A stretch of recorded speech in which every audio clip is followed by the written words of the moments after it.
どうもきみまろです。いつも動画をご視聴いただきありがとうございます。今日は久しぶりにね、ご覧の通りアガベ会でございます。ちょうど1年前に今年迎え入れたアガベといった感じで、アガベをね、購入品まとめて紹介しましたが、そんな昨年迎え入れたアガベたちが結構ね、こんな感じで大きく育ってきたんで、今日はアガベの小株の1年間の成長記録を一緒にね、見ていこうかなと思います。1年で結構大きく育ちましたんで、どんな育成環境で育てているかとか、水やり頻度とかね、そういったものも紹介していけたらと思います。あと去年散々ね、アガベたくさん迎え入れたんですけども、今年もすでにアガベをいくつか迎え入れているので、まだ買うんかいって感じなんですけども、こちらも合わせて紹介していこうかなと思います。今日の動画はアガベ好きな方にはもちろんぜひご覧いただきたいんですが、アガベにまだ興味がない方も、アガベって1年でこんなに大きくなるんだ、表情が変わっていくんだってね、思ってもらえるんじゃないかなと思うので、アガベの育成をこれから楽しみたいという方にもご覧いただけたら嬉しいです。では早速紹介していきましょう。はい、まずこちらアガベチタノタホワイトクローですね。もう昨年購入した中で一番かっこよく育ってるんじゃないかっていうのがこちらですね。角田スミサオさんから購入したものなんですけども、この白い巨身のうねりであるとかいかつさが今年1年育ててきた中では一番かっこよくね、形が仕上がってきてるんじゃないかなと思います。購入した時はこれの半分ぐらいのサイズだったと思うんですけども、そこから葉数も増えましたし、葉の厚みも出て、あとね、巨身のいかつさもどんどん増していて、これ購入時からかなりインパクトのある巨種をしていてね、もう将来有望だなって感じではあったんですけど、予想以上にですね、いい感じに育ってきていますね。うち基本的には育成環境は室内で植物育成 LED ですね。今ブリムのパネル A を使ってるんですけど、それで1日だいたい12時間ぐらい照射して、結構アガベからライトまでの距離も10センチか15センチはないぐらいですかね。かなり近いところからずっと照らし続けているという感じで、あとはサーキュレーターである程度風を回して、水やり頻度は2日に1回か3日に1回ぐらいのペースで上げています。そんなに辛めな育成をしてるって感じでもないですね。結構水はそれなりに上げていて、で土はいわゆる水はけのいい土という感じで、以前に比べた赤玉の割合はかなり減らしてますかね。軽石とか藤砂とかそういったのを多めに入れる用土で育てているんですけど、そんな感じで水をあげてもすぐに乾くような環境にしてあげて、それで半日ぐらいちゃんと日光の代わりに LED ライトをたっぷり当ててあげる、そういった育成でほとんど育ててるんですけど、それで1年間でこんな感じにかっこよくね育つっていうのがね分かってきたんで、これからもその育成していこうかなと思ってます。結構ね数があるんでポンポンいきますけど、まずこちらですね、ホワイトクロー、これいい感じに育ってます。続いてこちらアガベオテロイのオアハカ US クローンですね。メリクロンの株になってます。こちらも大きくいかつく育ってきています。昨年購入した時は小さい葉が8枚ぐらいあった感じだったんですけども、それがね今ではこんなに立派な肉厚な葉っぱがたっぷりついていまして、一枚一枚の葉のね厚みというか横幅とかがねかなり出てきた印象ですね。でそれに伴ってこの巨種とかもかなりいかつくなってきてるんじゃないかと思います。でメリクロン株なので親株の写真は一応あったんですけど、親株も前もちょっと動画で言ったんですけど、この T シャツのこれみたいなこんな感じの写真だったんですけども、こんなにメリクロンからなるんかいなと思っていたんですけど、なんかこれ見てると将来これになりそうな感じもする、期待値の非常に高い表情になってきてるんじゃないかなと思います。なのでね、この先の育成がめちゃくちゃこれも楽しみです。 US メリクロン、これもねいい感じに成長を遂げてきています。続いてこちら地獄フィリグリーですね。チタノタの地獄フィリグリーです。こちらは高円寺のプラネットロックプランツさんから購入したものなんですけども、昨年からサイズ自体は実はね大きくは変わってないんですよ。サイズは大きく変わっていないんですけど、葉数めちゃめちゃ増えてるんですよね。こちらね見ていただくと分かると思うんですけど、結構コンパクトに育ってると思いませんか？これはねちょっと他にフィリグリー僕持ってるんですけど、そのフィリグリーとは違って、この地獄フィリグリーは小さくコンパクトにギュッと詰まって葉数もしっかり多くなって低重心で丸く育てるっていうね、そういうのを心がけて育てたフィリグリーなんですけども、結構ね理想的な形に育ってきていますね。見てください。こんな手のサイズと比べるとかなり小さいけどぎゅうぎゅうで育ってきてますよね。ロゼットも綺麗に形成されていて、これは育成方法若干他と変えていまして、水はけのいい土で、他の土に比べるとさらに藤砂とか軽石の割合を増やしたかなり水はけのいい土にしてしていて、水やりを1週間に1回で LED ライトをかなり近いところから照射してるんですよね。ほんと5万ルクスとか6万ルクスぐらいのところから照射し続けて、風をすごい勢いで当ててます。風も結構強く当てているので、なので他の株に比べると光量は非常に強いし、水やり頻度は辛めだし、でサーキュレーターによる風もよく回ってるということで、ちょっと極端な環境に置いてやってるんですけど、そのおかげでかね、こんな感じでかなりコンパクトにぎゅうぎゅうなフィリグリに育ってきています。で、同じ環境で育てたレッドキャットウィーゼルの小株があるんですけど、これもねかなり低重心で育ってきてると思うんですよね。レッドキャットウィーゼルって結構縦に葉が伸びやすいんですけども、これあんまり伸びてないですよね。こんな感じで結構低重心で育ってきてるんじゃないかなと思います。こういう感じで地獄フィリグリね、かなり理想的な面白い形に育ってきているので、ちょっとこの育成を続けていって、もっと葉数を増やしてコンパクトに育っていくようにしようかなと思ってます。これもねフィリグリいい感じですね。あ、そうだ、フィリグリね、もう一個報告したいのがあって、こちらなんですけど、こちらもね昨年紹介したフィリグリーなんですけども、成長速度が他の株に比べて圧倒的に速くて、昨年紹介した時にもすごいスピードで成長していますって話をしたんですけど、その成長速度は衰えることなく今もどんどん成長しているんですけど、今こんな感じになってかなり丸みを帯びたシルエットになってきてるんですよね。でこれはこれでいいんですけど、そうね、この成長点というか上の部分見てほしいんですけど、葉っぱが分かります？普通真ん中から葉がねロゼッタ状に展開していくんですけど、こことこことここかな、この3つぐらい葉がつぼみ状にね展開していくっていうのが起こっていて、でこれ何が起きてるのかなって思ったら、これなんかデビルタイプっていうフィリグリの中でこう分頭するというか、途中から分頭するタイプのものがあるらしくて、デビルタイプらしいんですよね。で僕理想としてはこのロゼッタ状のままずっと展開して丸くなっていってくれたら一番いいなと思っていたんですけども、予想外な成長の仕方に向かっていて、デビルタイプということでね、いつから悪魔に魂を売ったんだろうって感じなんですけど、まあこれはこれでかっこいいからいいかなと思ってるんですけど、まあ願わくばこのね丸いままロゼッタ状を形成したまま進んでくれたらよかったなっていうのが正直なところなんですが、そんな成長を遂げたフィリグリです。まあこれはこれで面白くていいですよね。昨年ねすでに紹介していましたけど、こちらのフィリグリの成長過程、こちらはこんな感じになってます。続いてこちらアガベチタノタディアアントラーですね。これもともとディアアントラーっていうね親株うちにあって、そこから取れた小株、まあネギから育てている感じのディアアントラーの小株なんですけども、昨年紹介した時はもう小指ぐらいの葉っぱが3枚4枚ぐらい展開してるとね、かなり小さなものだったんですけど、それが1年でこんな感じにいい感じに育ってきました。これもね葉っぱの数増えて、1枚1枚が横幅大きくムチムチの葉っぱになって、いかついね巨子が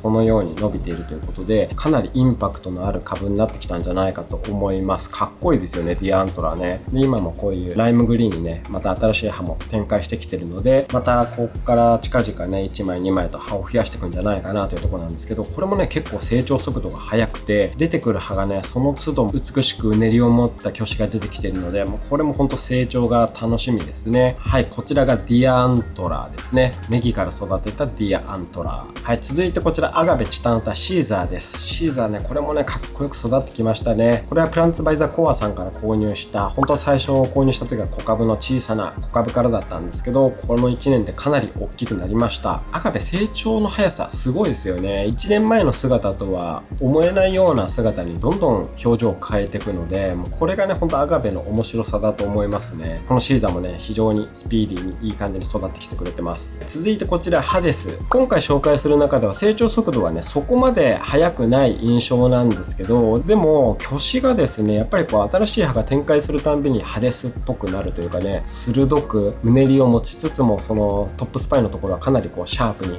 育ってくるという感じで、非常に面白い成長をしてくれてはいますね。なのでまあこれはあんまり焦らず育てていこうかなと思っているんですけど、あとね形を崩すとちょっとハデスもね一気にかっこ悪くなってしまいそうなので、肥料を上げすぎたりとかしないで、徒長とかをねしないように、うまく低重心でしっかり巨子のね一つ一つを鋭く保てるようにね育てていきたいと思っています。基本育成方針はね他と変わらないんですけども、まあこれもゆっくり見守っていきたいと思ってます。トッぱスパインかっこいいですね。でもやっぱこう見るとね、今後の成長がこちらも期待の葉です。はい、続いておなじみの白芸ですね。白芸、こちらはね、かなりいい感じに丸く育ってきているかと思います。これもプランツバイザコアさんが島村園芸さんでポップアップをやっていた時に購入したものなんですけど、購入当時はね、もちろんかなり小さかったんですけど、ほんとこの1年で大きく変貌を遂げてきています。で、白芸はこう肥料をあげすぎたりとかしない限りはもう勝手にこう丸く育っていくので、比較的育てやすいし普及もしているので、アガベを初めて育てる時とかっていうのは白芸から育てるのはね、結構いいんじゃないかなとか思っています。かなり育てやすいんじゃないかなと思います。ただね、ちょっとこの白芸少しね、ちょっとこの辺葉焼けしちゃってる。葉焼けなんですかね、これ。鋸歯の白いところの下だけ黒くなると。これね、うちよくこれが起こるんですけど、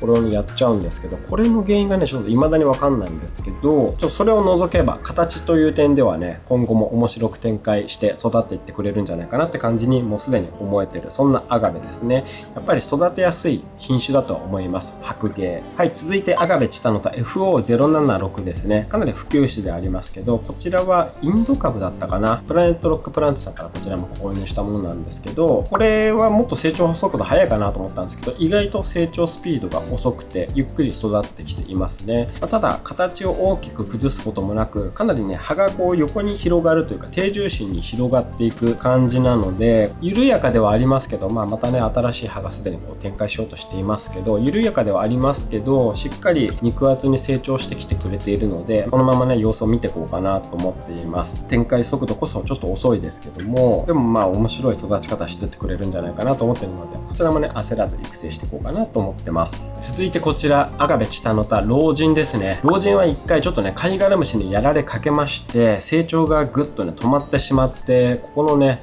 中盤の葉だけ一回枯れちゃったりともしてますけども、この辺りでね、ちょっと一回こじらせてしまったんですが、そこからちゃんと復帰を果たしまして、どうにか葉も綺麗な形にまた再度展開してきてくれるようにはなってきています。やっぱりね、カイガラムシとかやられちゃうと、成長が止まるだけじゃなくて、こうなんか葉がねじれたようにちょっと見えますかね。この辺とかもそうなんですけど、ちょっとね、葉の形が悪いとか食われたような感じになったり、なんか葉がねじれて成長してしまったりとか、ちょっと不格好になってしまうんですけども、また新しい葉がね、綺麗な形に徐々にまた展開してきてくれているので、ここからの復活を願うというところなんですけど、そのカイガラムシと思われる被害によって形こそ一回崩れかけたんですが、この新しい葉とかのね、鋸歯とかもめちゃくちゃかっこいいですよね。ペンキで塗ったような真っ白な鋸歯、そしてこの連枝というんですかね、もうほんとノコギリの葉のようなね、この鋸歯、こことかもね、かっこいいですよね。こういう風にまた綺麗にね、成長してきてくれているので、ちょっとこのままね、毎日ちゃんと見てカイガラムシがついていないかとかしっかりチェックしながら成長のね、過程に見守っていきたいと思います。これ大好きな株なんで、どうにかね、また綺麗に復活することを願っています。この調子でいけば大丈夫なんじゃないかなと思いますけども。はい、老人ですね。続いてアガベチタノタクラブですね。カニです。こちらも購入時結構小さかったんですけども、葉数葉幅ともにね、かなり綺麗に成長してきてくれてるんじゃないかなと思います。どんどん大きくなってきています。この成長速度もね、なかなか速いんで、やっぱり見ていて楽しいですね。カニもね。アガベチタノタのクラブですね、こちらが。続いてこちら、アガベチタノタのグレートビースト巨獣ですね。巨獣がですね、その名の通りというか、どんどん大きく育っています。購入時はね、ほんと親指ぐらいの葉っぱが3、4枚あった程度だったと思ったんですけども、こんな感じでかなり大きくいかつく育ってきています。鋸歯も非常にいかついですよね。鋭くいかつい。もうこの辺りとか新しい鋸歯とかね、かなりインパクトあるものになってきてると思います。で、葉は少しね、他に比べるとライムグリーン寄りというかね、淡い緑で、このクリーミーな色でありながら名前が巨獣というね、このギャップもまた萌えポイントといいますかね、いい感じですよね。これもこの先どんな変貌を遂げていくかって非常に期待しかない株なんですけども、今のところね、いい感じに育ってきています。いや、かっこいいよな、これ巨獣な。アガベチタノタグレートビースト巨獣ですね。いい感じに育ってます。続いてこちら、アガベチタノタの覇王竜ですね。これはゴタンド BB でメリクロン株で購入したもので、購入当時はもうこんな表情になるとは思わないぐらい小さい株だったんですけども、この1年で驚くべき変貌を遂げまして、このように広く大きくいかつく展開する、ほんと覇王竜って感じのね、長体を表すような成長を遂げてきています。めちゃくちゃかっこいいんですよ。ロゼッタもすごい綺麗に形成されているし、葉一枚一枚がかなり横幅、幅広な葉で、で横にね定住紙に広がっていくバラのようにね展開していくというね、育成スペースは結構取るような株ではあるんですけども、めちゃくちゃかっこよく成長してくれています。メリクロン株とかって購入した時やっぱり小さいし、もう全然こう表情が出ていないので、親株の写真とかを見てもね、こんな感じで本当になんのかなって、さっきのねこの T シャツのもそうなんですけども、 US メリクロンとかもそうだったんですけど、本当こんな親株のようになるのかなって思いながら育てるんですが、育成方法そんなに難しくないというか、ある程度ね、一般的に良しとされてるような育成方法をちゃんと取っていけば、もう全然こんな感じで綺麗にかっこよく育つっていうのがね分かってきたので、これからあと1年2年経過していったら、もうまさに写真のようないかつい羽織流に、ね、なってくんじゃないかと、本当期待しかない、めちゃくちゃ有望な株だなと思いました。メリクロン株とかをね購入することに抵抗がある方もいるとも聞くんですけど、個人的にはメリクロンだからどうこうとかあんま気にしていなくて、親株の写真を見て将来こういうものになるからこれを育てるっていう気持ちで、それで自分で一生懸命そこに向けて育てようと思えるのであれば、別にメリクロンだろうがオリジナルであろうがね、あんま気にしなくていいんじゃないかなと思います。それがオリジナルだろうがクローンだろうが、自分が好きな形というので購入する方が、ある種健全なんじゃないかなと思うんですよね。情報にお金を払うっていうよりも、自分が求める欲しいもの、育てたいもの、将来をイメージして育てたいものっていうのにお金を払う、購入するって方がなんとなく楽しいんじゃないかなと僕は思います。はい、そんなメリクロンに対する持論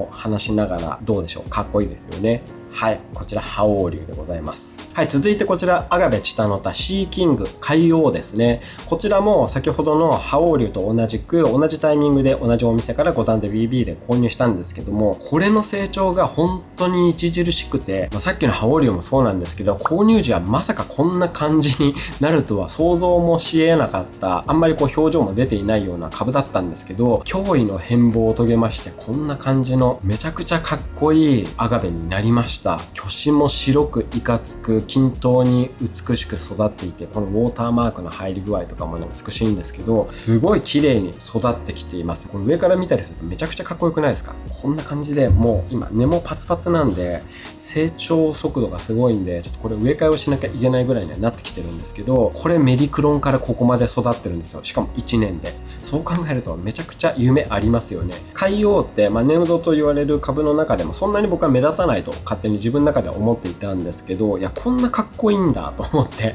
成長したのを見届けながらね、日に日にびっくりしています。まだまだ大きくなりそうだし、まだまだいかつく巨子の表情とかもね、新しい葉になればなるほど巨子とかがねかっこよくなってきてるんで、いやこれめちゃくちゃこの後楽しみなんですよね。ある程度育成できてきたらね、いい鉢に植え替えたいなと思っていますけども、はい、そんな海王、先ほどの覇王流と同じくメリクロンから育てているものですけど、めちゃくちゃかっこよく育ってます。続いてこちらアガベチタノタあの猫です。あの猫っていうのは、レッドキャットウィーズルの、ネームドというんですかね、この可愛いあの猫札がついているアガベチタノタあの猫ですね。こちらポートベーデンさんの株ですね。これは去年のボタニカルで購入したんだっけな。これもね購入時かなり小さかったんですけど、親株がね非常にかっこよかったので期待して購入してみたんですが、いい感じに成長を遂げてきてますね。レッドキャットウィーズルはねかなり普及種ではあるんですけど、この赤猫は特にね巨子の表情、うねりとかがねかっこよくで、裏トゲが出ていたりとかもしたので、かなりね面白い株だったのでこちら育ててるんですけど、これもね1年間で3倍ぐらいの大きさになりましたかね。去年動画では紹介できていなかったかもしれないんですけど、一通り購入動画を撮った後に購入したものだったと思ったので紹介してなかったかもしれないんですけど、こちらもねこんな感じで非常によく育ってきています。あの猫、これもね今後の成長がねめちゃくちゃ期待の一株ですね。で、あとちょっとこちらをね紹介したいんですけども、これはですね昨年購入したのではなくて、昨年播種した自分で種まいて未生で育てたアガベのオテロイなんですけど、この2株がね結構可愛くいい感じに育ってきたんで、こちらを紹介したいと思います。どちらも昨年の3月かな、4月だ、2023年4月に播種したオテロイなんですけども、おなじみのねシードストックさんから購入した種でね、普通に播種したもので、1回植え替えをしてるんですけども、こんな感じでかなりね肉厚に均等にいい感じに育ってきてるんじゃないかなと思います。未生もね本当にゼロから自分で育てていくので非常に楽しいんじゃないかなと思います。ちなみに今最新の土としてはね、ここ書いてますけど、洗脳土、これ趣味バカ日記さんの健生さんの配合した洗脳土を自分で作ってみました。ダイソーとかで売ってる土でね、配合して作れるという方を参考にして作ったものなんですけど、そのおかげかね、結構ほんと丹波に肉厚にムチムチに育ってきてくれてるんですよね。やっぱりね、洗脳土、非常にアガベを育成するには向いてるんじゃないかなと思いながら育てています。そんなね、種から育てたオテロイ、いい感じに育ってるんで、ちょっとこちらも紹介させていただきました。あと、昨年購入したアガベの成長記録でいくと、これはチタノタではないんですけど、アガベのイシスメンシスとブラックスポットのハイブリッドですね。地下2と言われるもので、こちら昨年紹介した時は発根管理中で、なかなか根が出なくて、ちょっと心配している、大丈夫かなって感じの株だったんですけど、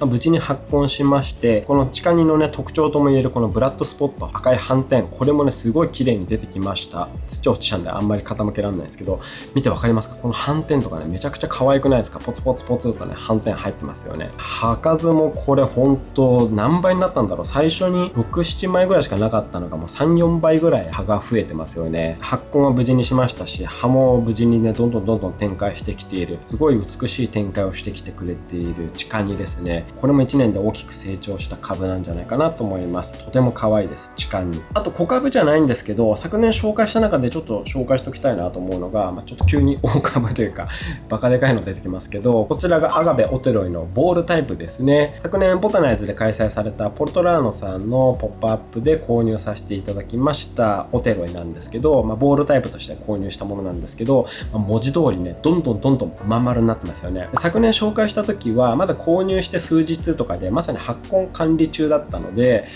加温もしていたのでどんどん葉が開いてきていて、ボール状から少し離れた形になってきてはいたんですけども、その後ある程度ちゃんともう発根して根を張らせた状態で、そこから少し辛めな管理というか、無理に辛すぎるってこともないんですけど、水を多くあげすぎないような育成で、後ろみたいにね、後ろのアガベみたいにスポットで一灯でこれ専用のねライトを当てるようにすることで、ちゃんと日照条件もクリアしつつ、サーキュレーターで風も当てつつ、水をこれは2週間に1回ぐらいの頻度であげてますかね。少し辛めな水やりをすることによって、どんどん締まったボール状に成長させていくことができました。上から見るとこんな感じですね。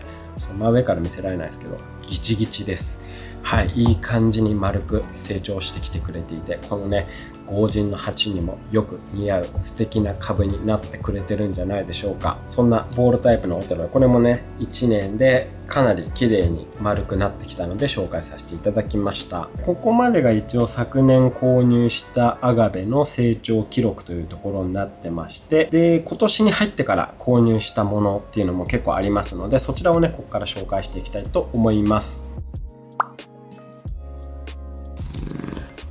はい、まずはこちら、アガベオテロイのオアハカ産のオテロイですね。オアハカオテロイ。こちらも先ほどと同じくボタナイズさんで開催されたポルトラーノさんのポップアップで購入させていただきました。ポルトラーノさんのね、オアハカオテロイめちゃくちゃかっこいいんですよね。もうほんとどれも表情豊かで、このオアハカオテロイのね、もう現地株って感じのこのいかつい感じ、巨子のいかつさ、力強さ、このワイルドさ、オアハカならではって感じだと思うんですけど、もうこういう株がね、ほんと何百株という風に並んでて、その中からもうどれもね、表情豊かで美しくて迷うんですけど、その中から厳選して購入したのがこちらですね。めちゃくちゃかっこいいですよね。これはもう見ての通り、誰が何と言おうともかっこいいと思います。そんなオテロイのオアハカ、こちらと、で、もう一つオテロイのオアハカ実は購入していまして、これは次のポップアップ、結構ボタナイズさんでポルトラーノさんのポップアップはね、頻繁に行われているんですけど、4回目ぐらいのね、ポップアップで購入したのがこちらですね。これも先ほどと同じくオテロイのオアハカなんですけども、これはね、全然また形違いますよね。こちらとね、違った形のオテロイだと思います。より低重心で広く展開するオテロイですね。いや、これもかっこいい。この一本一本のね、巨子も長めでうねっていて、で、トップスパインとかね、もう本当にかっこいいですよね。で、またちょっとね、さっきも言いましたけど、これとはまたちょっと違った感じのオアハカの特徴が出ていまして、それぞれ同じルーツではありますけども、表情が全然違うので、これがね、コレクターのこう気持ちをね、揺さぶると言いますか、こっちもいいなとか思ってね、購入してしまうっていうのがね、このアガベの怖さではあるんですけど、でもこれもね、非常に満足しています。めちゃくちゃかっこいいですね。オアハカのオテロイ。こちら2株目ですね。で、あと購入したのがこちらですね。純血ジャガーノートのこれメリクロンだったかな、カット内だったかちょっと忘れたんですけども、五反田 BB で購入しました。もうすでにジャガーノートのこのムチムチ低重心感がね、現れてきている株なんですけど、これ購入した時は葉数は3枚ぐらいですごいちっちゃかったんですけど、まだこれ購入して半年とかしか経ってないと思うんですけど、すごいムチムチに育ってきていますね。ほんと純血ジャガーノートっぽい形に育っていくのがもうすでに期待できるような形になってるんじゃないかなと思います。めちゃくちゃかっこいいですよ。これもこちら今年購入したジャガーノートの純血ですね。で同じく今年の5段ダ BB で購入したのがこちらですね。はい、こちらもカットナイだったかメリクロンかで購入した SAD ですね。メリクロンだったかな。サウスアフリカダイヤモンドですね。 SAD も昨年とか一昨年とかは、現地株とかはねほんと何十万とかで取引されていたような高額な株だったんですけど、SAD もねメリクロンがどんどん出てきたことによってかなりね、値崩れしているというか SAD が数千円で買えるという状況になってますので、先ほどの海王とかハオリュウとかもそうですけど、メリクロンでもねうまく育てていけばどんどんいかつく現地株にね近いような成長を遂げていくっていうのが分かってきているので、こういうのでね買って試してみるっていうのは全然いいんじゃないかなと思いますけども、もうこの勢いだとホームセンターでも SAD 買えるんじゃないかみたいな感じになってきてますよね。でちょっとまだ表情どれぐらい出てるかって言われるとね、まだまだ小さいんで、ちょっと挙手とかね結構かなりかっこいい挙手出てきてるので期待値は非常に高いんですけど、まだ表情そこまで現れていないんですけど、1年間でどれぐらい成長するのか非常に楽しみな株ですね。はい、続いてこちら、これも同じく五段ダ BB で購入しましたマガンですね。ママルと書いて多分マガンって読むんじゃないかなと僕は思ってるんですけど、マガンこちらも結構おなじみの株ではありますけど、これも結構メリクロン出回ってきていまして、今回ねメリクロンを五段ダ BB で購入しました。これもね最初購入当初はかなり小さかったんですけど、結構根張ってるな、かなり小さかったんですけど、もう非常に速いスピードで大きくなってきてますね。葉がほんとムチムチなんですよね。見てわかりますかね。もう姫源流とかみたいな感じですけど、ムチムチの葉でかなりパンパンに育ってきてます。これもどんどん成長してきてくれてるので、これからのね育成が楽しみですね。マガン。続いてこちらアガベチタノタのアシュラです。こちらもプラネットロックプランツさんから購入したものですね。ボタニカル横丁で購入しましたかね。アシュラはねほんとこの巨子トップスパインのこの長さ鋭さ、これがねやっぱ特徴ですよね。めちゃくちゃかっこいいんですよ。まだ中株小株から中株の間ぐらいのサイズではありますけど、この時点でもうすでに表情がかなり現れてきているので、まだ購入して間もないですけど、もうどんどん葉も展開してきていますし、これからのねいかつく成長していくのがね楽しみです。とても表情豊かに育ってくれそうな株ですね。アシュラ、これも期待大です。はい、続いてこちらはアガベチタノタのバラクーダですね。バラクーダは僕ずっと気にはなっていたんですけど持ってなかったので、今年の年始ぐらいですかね、プレミアムバザールでしたっけ、新宿で行われたやつ、あちらで購入しました。ちょっとね形があんまり綺麗に育っていないので、小株というかね小さいからっていうのもあるかもしれないんですけども、大きくなってくるにつれてもう少し成形されていくかもしれないですが、ちょっと今のところバランスがあまりよろしくないなって感じなので、うまくね光の当て方とか調整しながらね育てていきたいと思います。バラクーダ。はい、続いてこちらアガベのモンタナですね。モンタナはこのねウォーターマークが美しすぎたので一目惚れしてこちらの株を購入しました。かっこよくないですか。この先に展開した葉の跡がこういう風に次の葉にくっつくというこのウォーターマーク、こういうねエンボスがかかってますけど、これがすごい美しかったのでついつい手に取ってしまったモンタナ。うまく育てるとこれめちゃくちゃ大きくなるんでしたっけ。